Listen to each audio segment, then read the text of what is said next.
بسم اللہ الرحمن الرحیم نحمدہ و نصلی علی رسول الکریم۔ قرآن تھراپی ہجامہ ٹریننگ سینٹر کی جانب سے خوش آمدید۔ ہم نے چونکہ پچھلے کچھ ہفتوں سے یہ سلسلہ شروع کیا ہے کہ ہر فرائیڈے آپ کے سوالات کے جوابات آپ کو جو ہے وہ لائیو سکل چینل کے اوپر لائیو دیے جائیں، لہذا جو سوالات اس ہفتے ہمارے پاس اکٹھے ہیں، سدرہ جبین یہ جاننا چاہ رہی ہیں کہ اسماء الحسنی کیا پریگنینسی میں پڑھے جا سکتے ہیں؟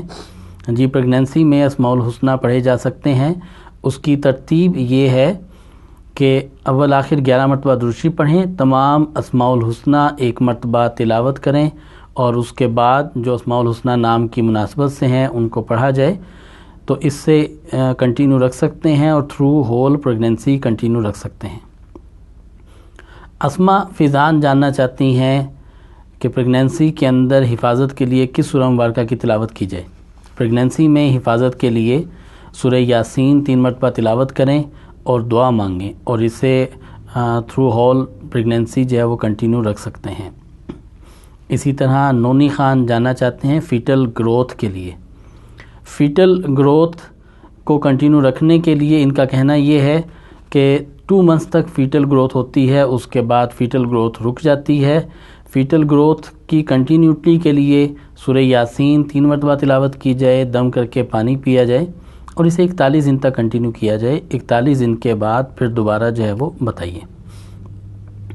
عشرت بانو، ان کا کہنا یہ ہے کہ HB ڈاؤن ہے، جس کی وجہ سے خون کی کمی ہے، جسم میں دردیں بہت زیادہ رہتی ہیں، رنگت میں پلاہٹ آ چکی ہے اور دیگر عوارضات جو ہے وہ جنم لے رہے ہیں۔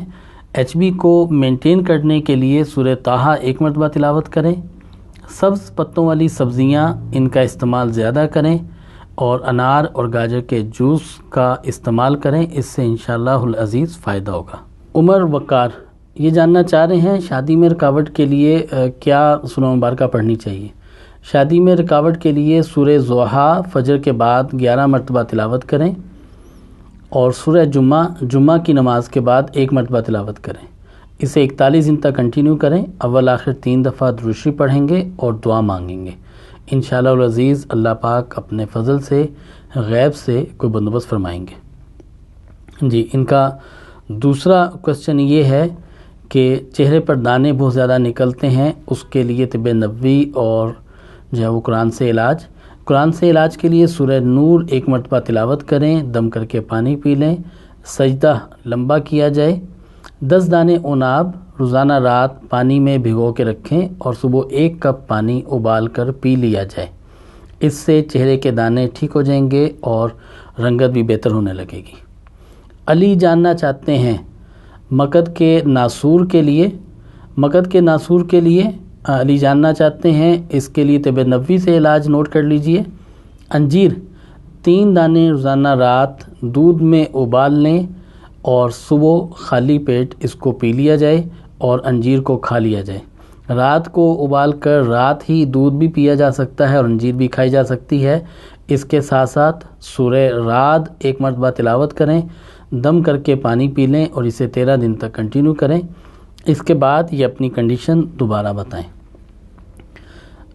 اس کے علاوہ ہمارے پاس کوسچن ہے مجموعی طور پر کمزوری کے لیے سورہ فاتحہ آیت الکرسی ہر نماز کے بعد 3 مرتبہ تلاوت کریں اور دعا مانگ لیا کریں، اس سے جسمانی کمزوری ٹھیک ہونے لگتی ہے۔ جی، سمرین فاطمہ جاننا چاہ رہی ہے بچوں میں ٹالرنس کی کمی ہے، قوت برداشت کی کمی ہے، اس کے لیے بچوں میں قوت برداشت بڑھانے کے لیے بچوں کو مصروف رکھا جائے، انہیں اپنے کاموں میں مصروف رکھیں، پڑھائی کے ساتھ ساتھ ان کو وقت دیا جائے اور ان کو بے جا روک ٹوک سے جو ہے وہ منع کیا جائے، بے جا روک ٹوک بچوں کے ساتھ نہ کی جائے۔ بچوں میں قوت برداشت کو پیدا کرنے کے لیے بچوں کو عادی بنائیں کہ وہ روزانہ وقت کے ساتھ جو ہے وہ اپنی ورزش کا معمول بنائیں۔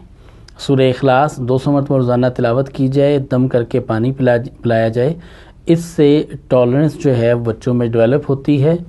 اسی طرح بچوں کے اندر چڑچڑاپن کو ختم کرنے کے لیے عموماً بچوں میں وٹامن D3 کی کمی ہو جاتی ہے، جس کی وجہ سے بچوں میں غصہ چڑچڑاپن زیادہ آتا ہے۔ بچوں کو نکاہت ہوتی ہے، سستی اور کمزوری ہوتی ہے، جس کی وجہ سے بچے پڑھائی میں بھی ڈل رہنے لگتے ہیں۔